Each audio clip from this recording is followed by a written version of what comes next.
Hi, everyone. Welcome back to our channel. It is a tribe called Dhillon Podcast. I'm Angie Dhillon. And I'm Rose Dhillon. And I'm Alvin Dhillon. Hope you had a great week. Please start thinking about your win of the week. As you can see, we are here, but I did a rookie mistake. I did not charge the tablet. Got a little bit of grief from these two. So I'm hoping by the time I shoot the next episode, I'll be fully charged. But sometimes you just got to roll with the punches and the dices, right? So here we go. Win of the week. To you, Rose. All right, you are seeing my win of the week. That's right.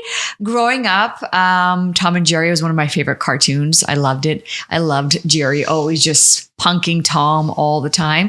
I'm pretty confident that I mimicked a lot of Jerry's behavior as a child as well and did a lot of things that I probably shouldn't have done. But it was one of my favorite cartoons. So when I saw this sweater, I was like, yeah, I want it. It's a good nostalgia feeling of, my fun childhood memories. So here is my win. So if you have a show you like, I actually see a lot of people wearing Friends shirts all the time.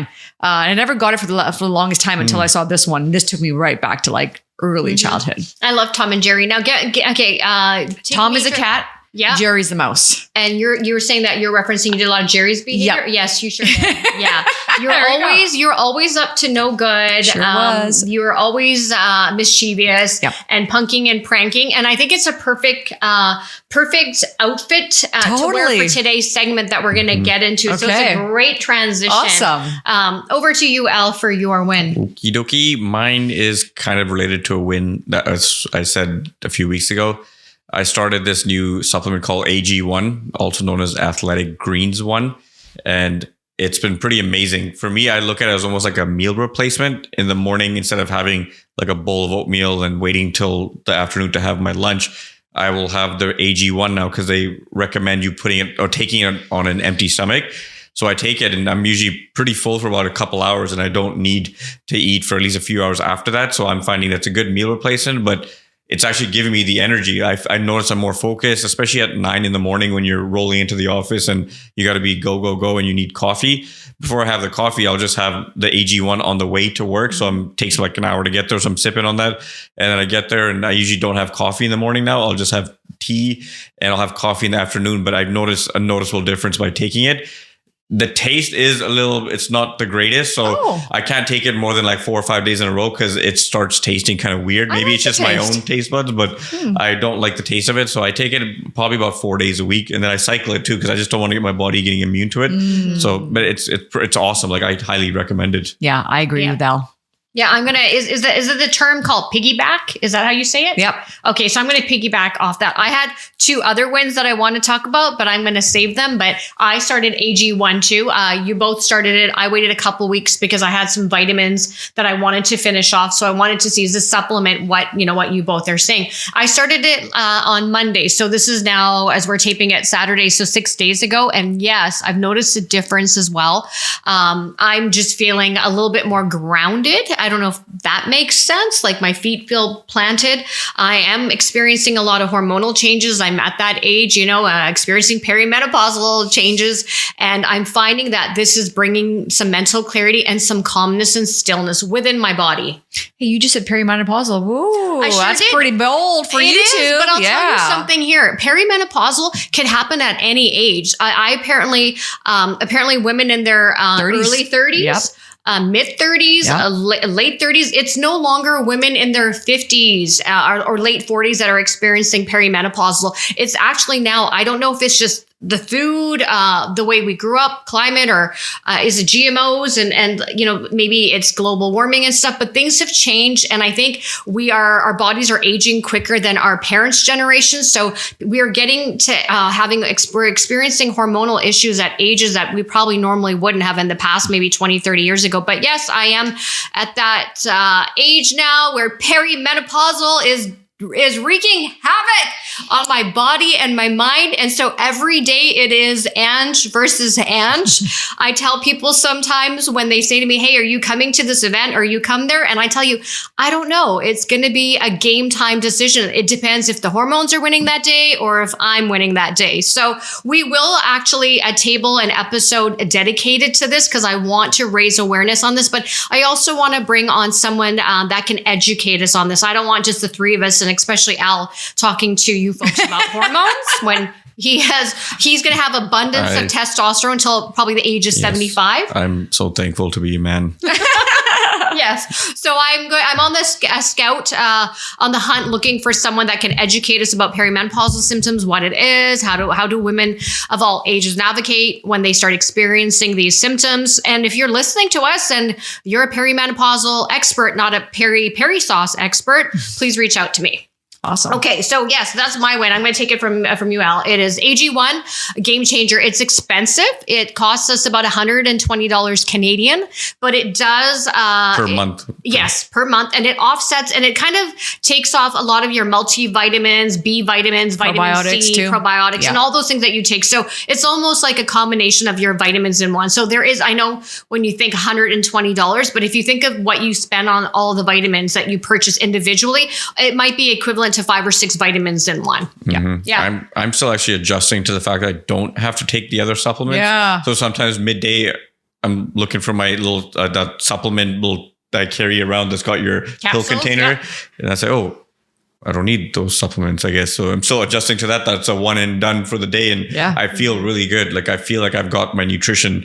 So it's amazing. But I'm still taking fish oils and lutein and iron because I don't think those combination of vitamins or supplements are in AG1. They are all, but we just need more because as you're getting into that place of life right now, you just need to add more to it. Okay. That's more of like a whole, of what the standard body needs. So they have all the nutrients in it for everything. So like for people who are also like malnourished or don't get enough nutrients from their food, this is also a good addition in your life. I'm going to fix your hair a little bit because you've left me on some episodes hanging with dangly pieces. I have? That's because I don't look this way so often. I look at the camera. Yeah. Okay. We are our own glam team. Yep. There you go. Now Thank you. Great. Okay, let's get into today's topic. It's great. I think we've all been there at some point. The three of us more so. I feel because I'm the eldest, I've been at this place more so. And with Rose's Jerry's situation where she was always up to no good and being bratty, let's talk about today. Let's talk about being the bigger and the better person. I think it's timely. I think there's a lot of assholes out there in the world. I have been an asshole in the past. I am actively trying not to be an asshole. I'm trying to be a kinder human being, and I want to be the change in the world that I want to see. So I think it's just appropriate that we talk about this. Let's talk about our experience with being the bigger person and like, why is it necessary to just be the bigger person? Right. Okay. Question here. I want to just say, okay, now this is basically, it's to do with tolerance versus self-respect, right? How do you determine and set personal boundaries when it comes to being the bigger person in a situation? Should you always be leading with that, or does every situation warrant something different? Who are you asking this to? Well, either one of you can chime in, but go ahead, Al. I feel like I don't really know the question. Okay, well, how do you determine, like through personal boundaries, right? Like when to be the bigger person in a situation, or should you just always try and say, I'm going to be the bigger person in a situation? But what situation? Like any it's open-ended. So it's really like, Let's say someone's really like rocking your boat, or someone's really irking you, and you just want to like, they're taking you to a place of 0 to 60 in 10 seconds. How do you handle situations like that? Personal boundaries versus being the bigger person. I think honestly it depends. Like you're saying, on your mood. Some days, if that person is telling me this on like a Wednesday or a Thursday after I've had a long or tough week, and I've kind of at that last point of breaking where my patience level is getting pushed, I would probably just freak out and tell the person how I feel and then apologize after. But at least I got most of it off my chest, because sometimes being the bigger person is not helping that person, because you're not telling them what's going on. You're just saying, okay, I'm going to let them vent. I'm going to get it off their chest. But sometimes you're also going to do the same thing, and we're human beings. So at some point, depending on what day you call me, I might tell you to F off. But most times when I do that, I'll apologize after and say, hey, guess what? Like how yours are going through some stress, I'm going through some stress right now, and I'm not in the mood for your shit right now. So I gotta, tell you this is how it is. But I would like to be most times I like to be the bigger person, but it's not always. Most times I'm probably the little person. That's a good one, Rose. Yeah, I think this ties into self-awareness. I think when you're aware of how you feel, how your day's been, you'll know what kind of conversations you want to step into and what you should remove. I wasn't good at this before in life, but I've gotten really good now, where if I can see that a conversation's going in the direction that I'm not wanting it to go, and I'm being the bigger person because I'm so self-aware and I know that this can trigger me, this can create me to say something that I will later regret, or bring something out of me that don't want to deal with today, I most times will walk away. Like I have walked off on conversations in the past, and I have no problem doing that because I don't want to be triggered. I'm not in the mood. And then there's times where, I will be there. It's all, like Al said, like your boundaries of depending on your mood, the day of the week. But I always say when you know better, be better. So being the bigger person to me is something that I like. If I'm in a conversation with someone and I know that they're just not in the same right headspace and what they're saying doesn't make sense and it's not,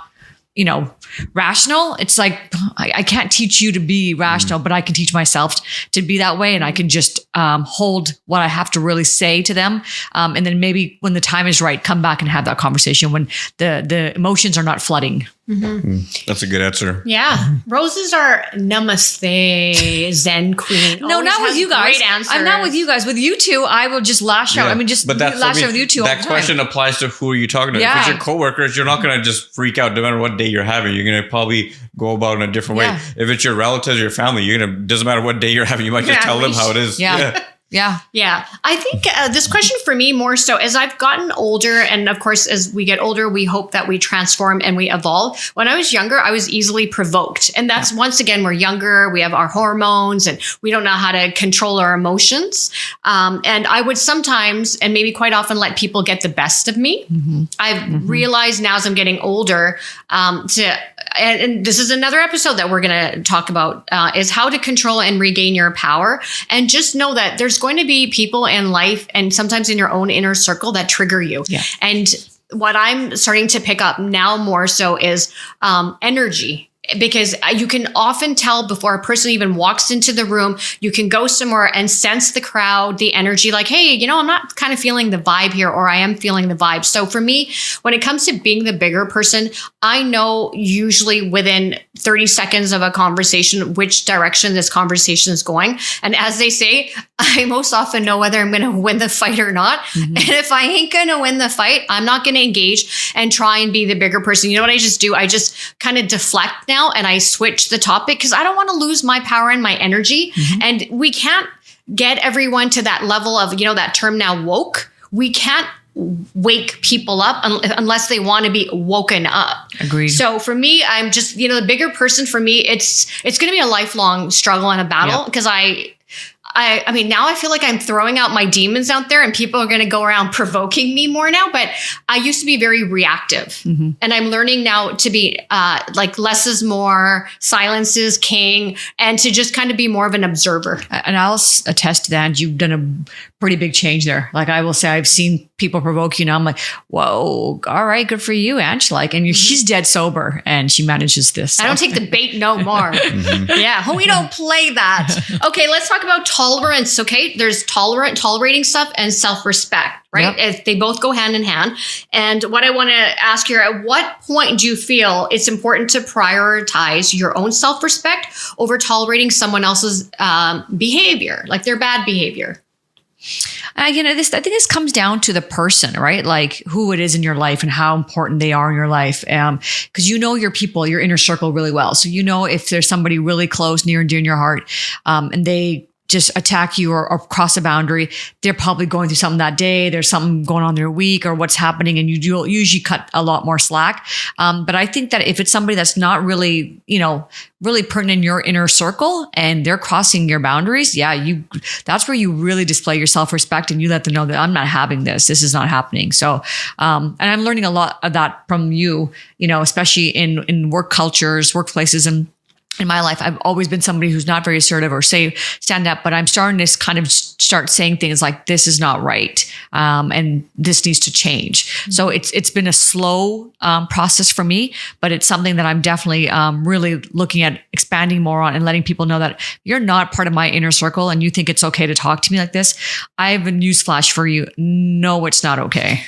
Did you just do the one finger? I sure did. Remember my friend always says to me, he's like, you're so corporate when you're on the podcast. I'm like, well, you just saw that. That wasn't that corporate. You have to remember our audio listeners don't know what you did. Well, now you got to go over to YouTube to see what I just did. Sometimes I listen to ourselves back and I'm like, Rose did this. And I'm like, but we have to be mindful of our audience listeners. They'll force them over to YouTube and then hit that subscribe button. I think in connection to what you're saying with our inner circle, and all of this, tolerating bad behavior, and I'll get you to connect as well. I don't know. This is my personal opinion, so please don't give me flack on this, but I just think there's so many of us, and I have been guilty of this. We go around playing the victim, and then we think it's okay to be a douchebag to somebody. Yes. Like that we're going to get a pass because my life is so shitty. I'm going through something. And so, I am entitled, or it's okay for me to speak to you this way. It's not okay to speak to anyone a certain way. And I think I'm going to bring out some corporate jargon here. Now the three of us are in the business of diversity and inclusion. We know the world is diverse, but we also want to be inclusive. But those things come with consequences, right? We want to make sure that there's kind, like-minded people in our inner circle. And then that's how we're going to thrive together. But if you're going to bring people that are, that don't care about diversity and inclusion, and they think that they can say whatever they want and be an excluded society, then it's going to become a very lonely society because no one's going to want to be a part of your bad behavior. Right. Yeah. Right? You nailed it there. That's going to become a very lonely place to be. Mm-hmm. Yeah. Al, what's your take on this? Read the question again. Okay. At what point do you feel it's important now to prioritize your own self-respect or tolerating someone else's behavior? And just really going back to Rose, Al and I, through the course of our relationship with you, have seen you sometimes not stand up for yourself. Yep. And you put up with people's shitty behavior and you don't check them. We often have had to check them for you. For me. Or we say, as Al says, grow a pair to you. True story. Right? This is all true. But you got to have some self-respect. And this is where we feel that our sister now has to gain her power back. So with things like this, Al, and what we've witnessed with Rose, how does she or anyone prioritize their self-respect over tolerating someone's bad behavior? I think for me, it comes down to this situation. I think there's going to be certain times where, people are going to disrespect you and say things, but you have to look at the context and the situation you're in. If you're at a party and people are drinking and they're saying stuff, if you want to engage in that at that point, what do you think is going to happen? It's going to get into a shouting match. The shouting match is going to lead to shoving, pushing, punching, and fighting, especially for guys. If you're going to disrespect a guy, our last resort, we're going to lastly resort to is talking about it. We're first going to be like, let's take it outside. Especially when you're drinking, because no human being is the same person when they're sober, when they're drinking. Drinking just elevates you and you're already getting aggressive. So if it's happening at that time, note it mentally. And just I've seen it all the time. People will do it to provoke you. I just walk away from the situation. But if I'm under the influence and I'm drinking, best believe I'm going to have my 2 cents right then and there, because I know for me, if I'm under the influence, I'll most likely forget about this entire situation the next day.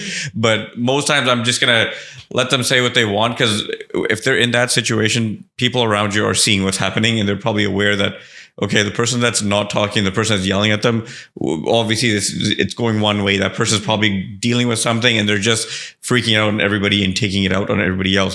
For me, though, if it's during a time when you're sober and you're having a conversation, you're being disrespected, there's plenty of ways about going that conversation, about letting them know how you feel and how this is not how I'm going to let you talk to me. Otherwise, why am I going to sit here and take it? I can just walk off. I have been in a situation where as you're walking off, people are still egging you on to say stuff. They're trying to now just get a reaction out of you. And it's up to you in that situation if you want to be the bigger man. So I think most times I like to walk away from it and say, okay, I'm not going to engage in this. But if they're in a different state of mind, I will come back and revisit it. But it all depends on who it is. If it's just random strangers or you're meeting at some event, I'm never going to see you again. It's not going to bother me. It might bother me for a few days after, because I'm one of those people who will think about it, but it's not going to take my power to the point where after a few days, I'm still letting that person in my head to ruminate about that issue. I'm just going to kind of forget about it and move on. Yeah.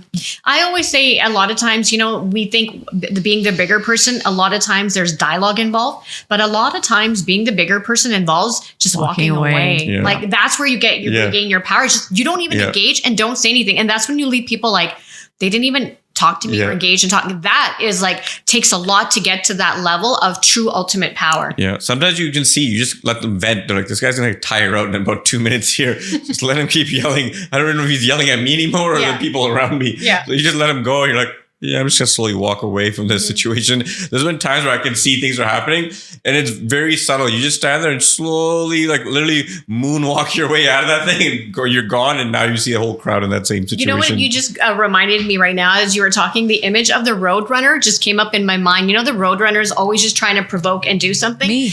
Right. And there's that scene where I can't remember where they hold by the head and they're like trying to duke like this, and it's like, get the gas out, get it all out. Yep. And the person that's holding that, like the Roadrunner, it's just like, just get it all out of your system. And I'm just going to be zen and not engaged, but then you're going to tire yourself out. Yeah. Most of the time it's always like alcohol fueled or the person is on something else. Yeah. Most times when people are sober, they don't take it to that level because their own fears are also playing a role on them to be like, oh no, okay, you're getting riled up. Like it's going to get to the next level.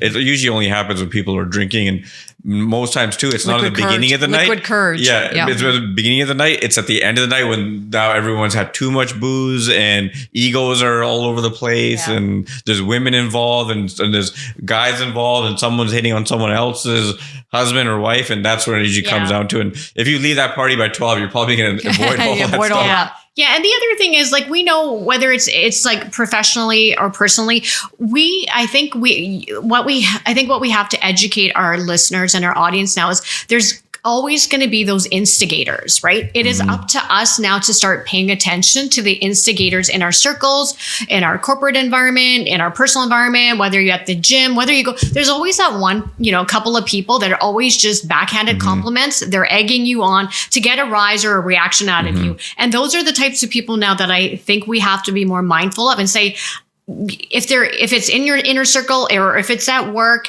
you have to sometimes have those awkward conversations. Just say, yo, like, what's going on here? Like, I don't appreciate you speaking to me this way.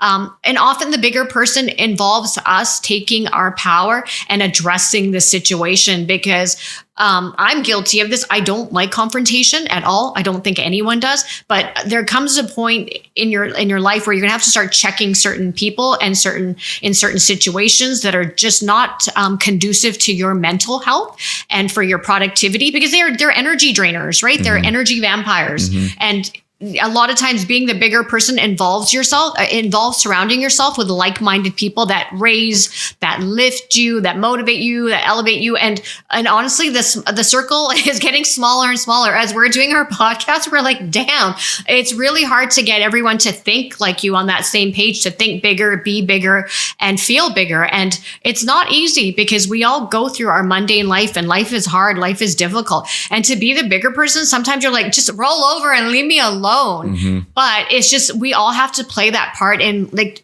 honestly trying to make the world a better place. And if we can shed some light into just, let's not engage, let's just be a society that's productive, and no more war. Let's be, as Rose says, the LKC policy. Right. And I'm glad you said that, because I think that a lot of people need to understand too, those people who are like Anne said, like, are just planning to come at you or jab at you. A lot of times they're thinking these thoughts in their mind. They're creating this whole narrative before they even come out and say, premeditated. And like, I always think about when I see those people, I'm like, dude, how sucky is your life that you have to do this to come up with a way to be like, I'm going to show you I've got go work on yourself, go improve. So when those people do that, and if you're someone like me who's always just a little bit like, why are you doing that? It's never about you. It's about them. They're going through something that they don't know how to work through. And instead of doing the work to be a better human being, they're going to try to tear you down or bring you down. That's usually I feel like the Neanderthal brain in us, the old way of thinking is, let's just do that. Because I know that I'm sure I was guilty that maybe in my early 20s,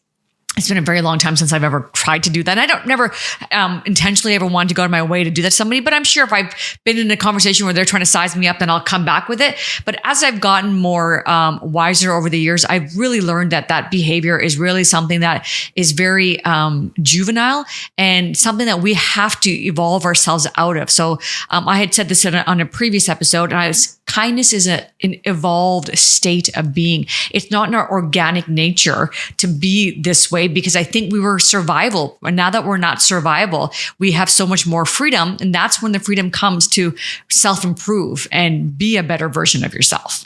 Oh, wow. What a great answer. Did you go to a Tony Robbins seminar by any chance or something? No. Profound words. Wise words, Rose. Thanks. Yeah, that's great. You excel in like all these those topics. books are coming in I handy. know, I was just thinking that. Yeah. Maybe all those reading is finally coming to work. All the self-help books Rose reads, these topics, she kills them. Okay, in closing now, let's do one here for people, for our audience and for our listeners and for all of us, and including us here. How do we balance setting an example of maturity and resilience with not allowing ourselves to be taken advantage of? Because at some point, everyone's going to get and take advantage of. We have, I'm sure we probably still do, and we will. But how do we now start, and as well as anyone else listening to us that's been in the same situation as us, can say, okay, I got maturity, I've got resiliency, but I just don't want to be taken advantage of anymore. What's our advice on that? Al, you're good at this. You got the givers and the takers going on here now. At some point, you got to just look at yourself and say, know yourself, know your worth. What do you want to engage in? What do you not want to engage in? There's going to be at some point, like you're saying, that there's going to be some people in your circle, they're going to take advantage of you or whatnot, but advantage of you in what situation, to what extent? If it's something like they use your name to get into a place because they're like, they know that they won't have to wait in a line and you know that person, that's minor stuff. But if they're taking advantage of you in a situation where they're only being your friend because you can get them places or you have some clout, and when you hear from other people, they're talking smack about you or whatnot. So that those little things will start giving you the idea of, okay, maybe this person's not the person I think it is. But at some point with anybody in your circle, when these things arise, you got to have these serious conversations with them. And just like we've seen too, working on yourself takes a lot of time. There's a lot of ups and downs. If that person doesn't want to work on themselves, say, hey, I want to actually be better to people around me and I need to do better. You can give your 2 cents, but at some point, you got to let the universe do the rest, and you have to start distancing yourself from those kind of people. But unfortunately, there are some who are going to be family and whatnot in your life. But as you grow older, you still have the power to choose of who I want to spend my time with. There's going to be some situations where you can go to family events and everyone's there, but it doesn't mean now after you leave there, now you have to spend all your time with those same people. Again, you can have a smaller circle outside of that. It's like when we grew up, you grew up with your best friends that you went to school with. Your own cousins had their own best friends. Yeah, you grew up really close with your cousins, but you won't have that same relationship you have with your cousins like you do with your best friend, because you were with them every day, 10 hours a day in the same classes, and you formed a different bond. So true. Yeah, very true. Al. Well pointed. Yeah, thanks for showing up today. Yeah. Great answer. Yeah. Rose, same question for you. No, I think I'm going to piggyback off Al. I think exactly what he said wraps up what I would. There's a lot of piggyback going on here today, guys. Yeah. Sure is. Yeah. No, that's a great answer. And I think that you made it such a good point for me to realize that. Yeah. I think oftentimes people misunderstand relationships, but you're right. If you're spending 10 hours a day with that person every day, you build a different kind of bond. Yeah. And you're going to have your different memories too. When you're 30 years old, like now, and we think about when we were kids, I have a certain relationship and certain times I spent with my cousins, and we spent a lot of time, but on a day in day basis, I spent a certain amount of time with these group of friends that we have crazy memories with that you can't erase. That unfortunately now I don't talk to quite these few people, but so many of those memories, when I go look back at my pictures, like, oh man, these are fun trips that we had. Remember all the times we used to watch wrestling and have fun. And it's I guess growing up and getting older, but it's when you have a few people that you grew up with that are still good people or trying to be better and work on themselves, those are the people you're going to stay connected with, because they may not be perfect, but when they're trying, you feel it because you hang out with them. And like someone hangs out with me, I always say, after we're done hanging out, we should be feeling better about each other. Right. This is not high school anymore, or we're 20 years old, we're trying to cut each other down and try to sneak diss each other just so that I can leave out of here and say, oh yeah, well, you got this car, but I'm going to get this better model next year. Like that immature mentality.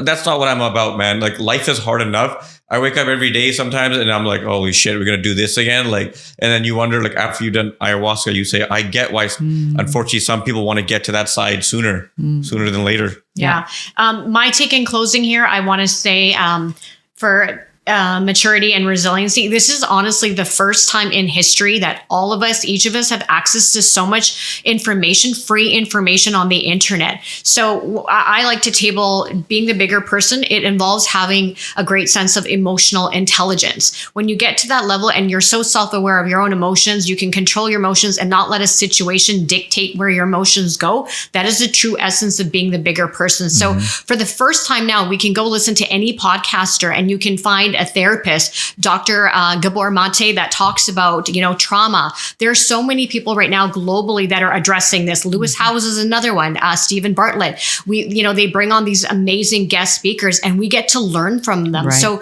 my advice would be how to balance and find maturity and emotional intelligence would be just go and Google up and just listen to some of these podcasters. Invest an hour into just developing your emotional intelligence and level of self-awareness. I can tell you that's 4 hours in a month. And if you do that over the course of 3 to 6 months, I can tell you your psyche, your mental well-being, you're going to get so much more clarity and things are just going to be better. And like we said, it's just like when you have a lawn and you got those weeds that start growing in, it's the same thing in our personal life. We just got to start picking out those weeds now and just saying you're not conducive to my health. So that's what I'm going to do for myself. I'm going to make more of an active point. Maybe I'll borrow some of Rose's self-help books, but just honing in on my level of emotional intelligence, because I can tell you right now, it just takes one situation for someone to trigger you and they get under your skin and you're like, damn, I lost my power. So I just want to make sure that in all situations, I handle myself with class and elegance and that I'm leading by example so that we are showing you that we are working on ourselves as well. So with that said, that is the tribe's time. It is a Tribe Called Dhillon podcast. We're going to be signing off. We're going to be back next week. Listen, we know the last few weeks, the episodes on our channels have been pretty heavy, but listen, it's the first quarter of the year.